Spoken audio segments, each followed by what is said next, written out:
Bueno, sigamos. Existieron provincias, en el caso de La Rioja, Catamarca y Mendoza, en las cuales fueron quizás un poco más allá del resto de las provincias y establecieron que para en el caso de que vos quisieras acreditar la propiedad de un inmueble frente a esas jurisdicciones, vos tenías que inscribir el inmueble en el registro de la propiedad inmueble. ¿Está bien?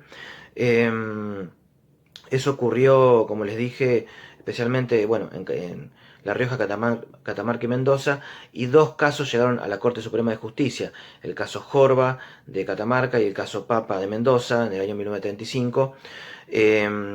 ¿Y qué ocurrió? A ver, veamos los hechos. Básicamente eran dos casos similares, dos sucesiones testamentarias en las cuales si vos querías presentar el inmueble en la sucesión y poder inscribir el inmueble a tu nombre como heredero, tenías que acreditar la inscripción de ese inmueble en el registro de la propiedad inmueble. O sea, vos tenías que tener tu título de propiedad, la escritura ya inscripta en el registro respectivo. Si vos no lo tenías, el registro te desconocía, el registro no, el juez desconocía tu derecho real. ¿Por qué? Porque no se cumplía con la normativa local que exigía la inscripción para poder presentarlo ante Ministerio de Justicia o en este caso ante la justicia. Si vos no lograbas inscribirlo o no lo tenías inscripto, no te reconocían ese derecho, ¿sí? Entonces, esto llegó a la Corte y se discutió la inconstitucionalidad de la norma local que establecía un requisito extra para poder, digamos, para que le sea reconocido su derecho real. Como dijimos, para que sea reconocido un derecho real en el registro, mejor dicho, en el Código Civil de Vélez Sarsfield, era necesario título y modo, ¿sí? Ahora, estas normas locales exigían un tercer requisito que era la registración, ¿sí?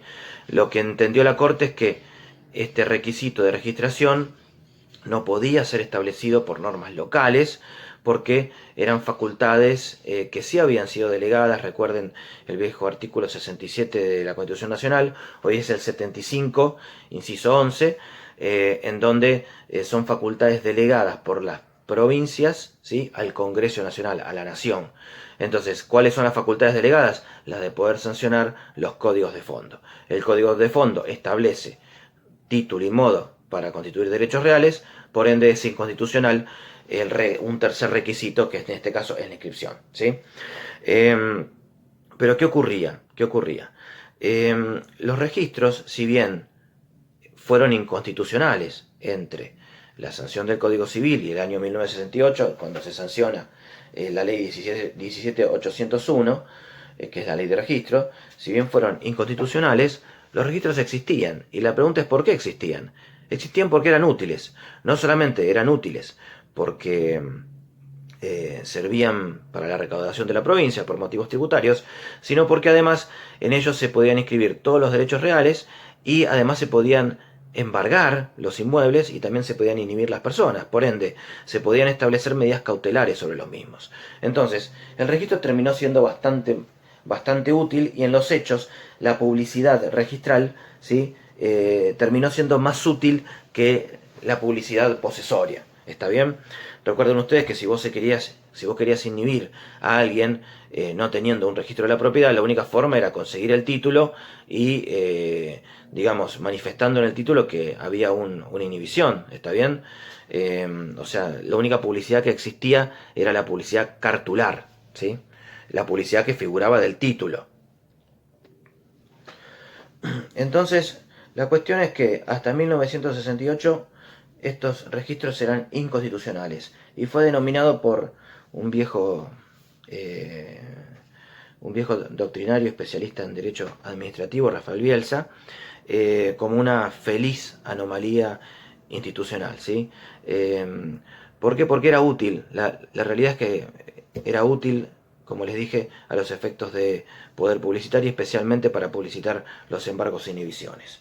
Bueno, entonces llegamos al año 1968 en donde se sanciona la ley 17801, que es una ley complementaria de la 17711. Recuerden que en el año 68 se hace una reforma muy importante al Código Civil de Vélez Sarsfield, que era, digamos, que fue vigente a partir del 1 de julio del del 68, y el 10 de julio se sancionó la ley 17801, que es la ley actual de registro, ¿sí? Del registro de la propiedad inmueble.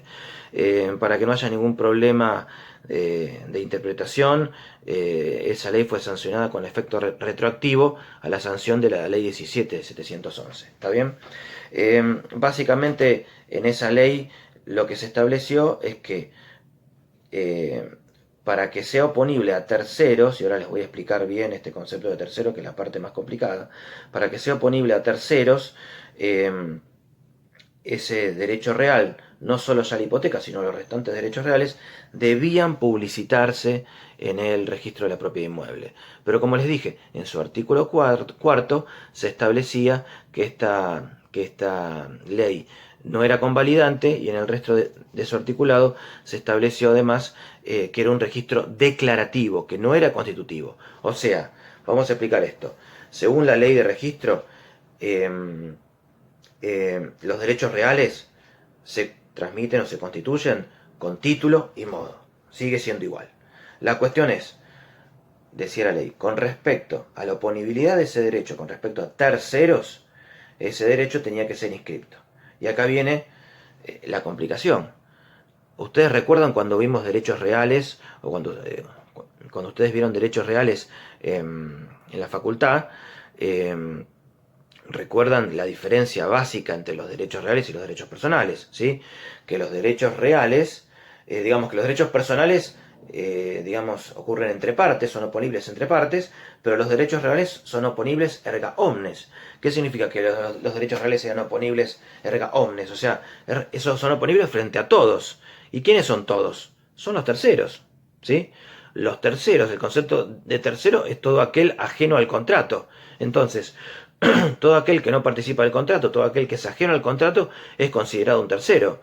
¿Cómo puede ser que la ley diga que un derecho real, para ser oponible a terceros, tenga que ser registrado, si justamente la concepción misma del derecho real es que sea oponible a terceros?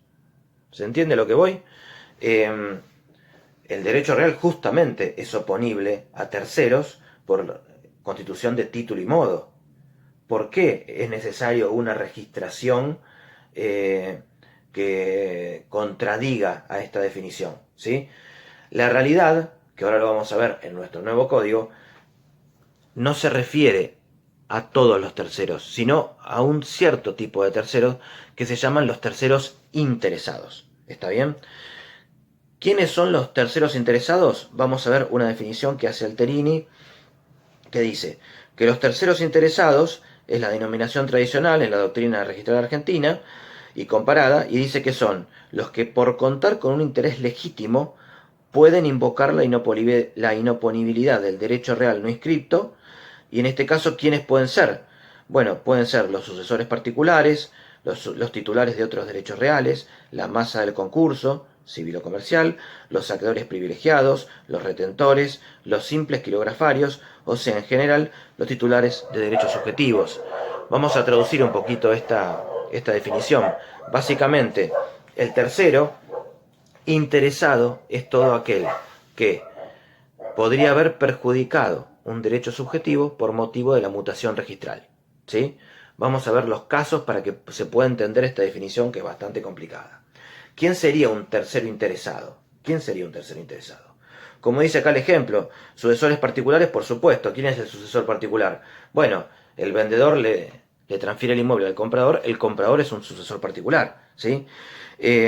Titulares de otros derechos reales, por supuesto. Si una persona es acreedor en una hipoteca, o sea, es titular de un derecho real de hipoteca, por supuesto que la mutación registral, el cambio de la titularidad de ese inmueble le va a afectar, ¿sí? Pero veamos otros casos. Por ejemplo, una persona que va a alquilar un inmueble, ¿sí? Un futuro inquilino, ¿sí? Un futuro inquilino. Un inquilino. Normalmente el inquilino, cuando se presenta a firmar el contrato de locación, le van a pedir que presente un garante, ¿sí? Eso es un caso muy común. Pero lo que no suele solicitar el inquilino, ¿sí? Es verificar, o sea, pedir un informe de dominio sobre el inmueble que él va a alquilar. Dejemos afuera el garante que presente el inquilino. ¿Por qué es importante pedir un informe de dominio sobre el inmueble? Porque, ¿qué ocurre si el locador, ¿sí?, da en locación un inmueble que está hipotecado? ¿Sí? El acreedor hipotecario podría ejecutar ese inmueble y podría oponerle ese derecho al posterior locatario, ¿se entiende? ¿Por qué? Porque él tiene un derecho inscripto, él tiene publicidad de su derecho y por ende ese derecho inscrito le es oponible a cualquiera, en este caso al locatario. Entonces, es conveniente que el locatario solicite un informe de dominio del inmueble que él va a alquilar. ¿Está bien? ¿Por qué? Porque en el caso de que haya algún tercero con mejor derecho, en este caso un acreedor hipotecario, ese acreedor hipotecario lo puede echar. ¿Está bien? Esto no ocurre en los hechos, pero bueno, ustedes que van a ser abogados o escribanos, es conveniente recomendárselo a sus clientes, ¿sí? Eh, entonces, ¿es el locatario? ¿Es un tercero interesado? Sí, es un tercero interesado. ¿Por qué es un tercero interesado? Porque en el caso de que el acreedor quiere ejecutar, ¿sí?, su deuda, la deuda que tiene con el, digamos, que tiene el titular de dominio, en este caso el locador, podría ir contra el locatario y echar al locatario para poder ejecutar su deuda. ¿Se entiende a lo que voy? Entonces, en este caso, el derecho subjetivo que tiene el locatario podría verse afectado por la acción de un tercero que es el acreedor hipotecario. ¿Se entiende? Eh, no hay duda, no hay duda de que el locatario es un tercero interesado. ¿Sí? Es un tercero interesado porque su derecho podría verse afectado por la acción de un tercero. ¿Quién es el tercero? Bueno, justamente el, el acreedor hipotecario. ¿Sí? Por ende, el locatario en este caso es un tercero interesado. Cuando una persona va a comprar un inmueble y suele firmar un boleto de compraventa, el comprador por boleto de compraventa, ¿sí?, que todavía no escrituró, que simplemente firmó un boleto, ¿es un tercero interesado? Sí. ¿Por qué? Y por lo mismo, si existiera algún acreedor hipotecario, ese acreedor hipotecario podría ejecutar el inmueble y podría ir y podría recuperar el inmueble de quien lo tenga, en este caso el comprador por boleto. ¿Por qué? Siempre y cuando el derecho del acreedor hipotecario sea anterior, ya sea a la fecha de la locación o a la fecha de la compra por boleto, puede oponérselo sin ningún tipo de problema, ¿sí? No solamente pensemos en el caso del acreedor hipotecario, también en el caso del boleto de compraventa, un acreedor, si hay un acreedor del, del titular de dominio, en este caso del vendedor, y puede inscribir algún embargo, ¿sí?, el acreedor embargante podría ir tranquilamente contra el comprador por boleto. ¿Por qué? Porque el comprador por boleto tendría que haber pedido un certificado de dominio y haber conocido la situación registral del inmueble. ¿Está bien? Por ende, el comprador no puede alegar buena fe. Y el comprador por boleto en este caso sería un tercero interesado. Justamente va a haber afectado su derecho subjetivo, la compra, ¿sí?, de este inmueble, la posterior transmisión del derecho real a su nombre podría verse afectada porque por la acción de un tercero, en este caso de un acreedor embargante, ¿sí?